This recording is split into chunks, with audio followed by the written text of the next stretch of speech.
and NHS workers are doing a fantastic job in extremely difficult circumstances facing the NHS, and I want to thank every single one of them for the amazing work that they do. Last week, I raised the issue of poor ambulance response times in this chamber. I was joined by a number of my Conservative colleagues and others who are also facing a similar situation across their constituencies. I have personally received large volumes of correspondence from constituents and our NHS staff who are extremely concerned about the current situation. There is clearly an issue here which is not getting addressed. Yet, when I asked the Welsh Government to tackle this issue last week, their heads seemed to be buried in the sand. This seems to be an issue not just affecting Wales, but other parts of the United Kingdom. The Scottish Government have had to call in the army to support their NHS with the unprecedented pressure that they are under. And I am pleased that the Welsh Government has acknowledged a request from the Welsh Ambulance Service and will now send the request on to the Ministry of Defence for assistance from the army. I speak to paramedics in Brecon and Radnorshire and across Wales, and they have informed me that it's not due to the lack of ambulances that is the problem, but any additional help is welcomed. It is the fact that they can't get patients from the ambulances into A&E and onto the wards due to the lack of beds and problems in our social care sector.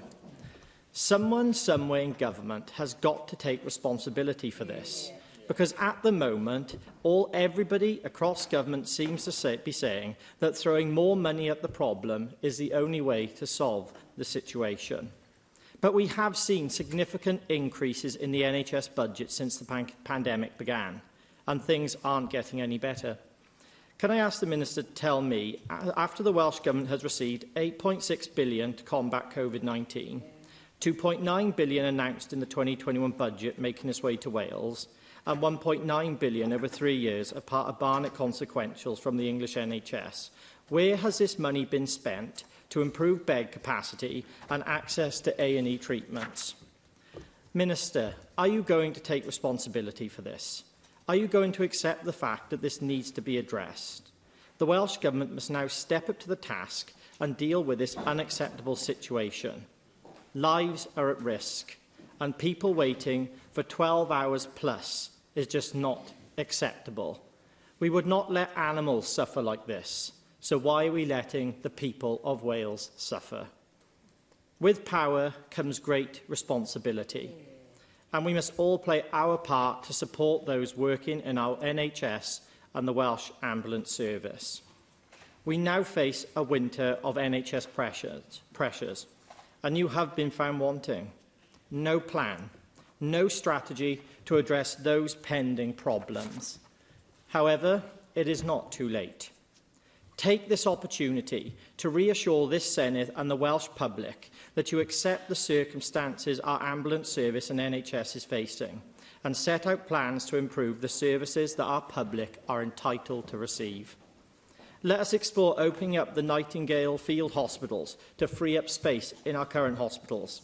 Will you look to reopening currently closed wards so people can go back into their community hospitals? Let's have a comprehensive plan for recruiting more social care staff and paying them a proper wage and doing more to support our frontline NHS staff. The time for excuses is over. The time for blaming others is over. The time for action is now. For years you have campaigned for greater powers. You now have those powers. It's time you use them wisely and in the interests of the people of Wales. Minister, over to you. The public are watching.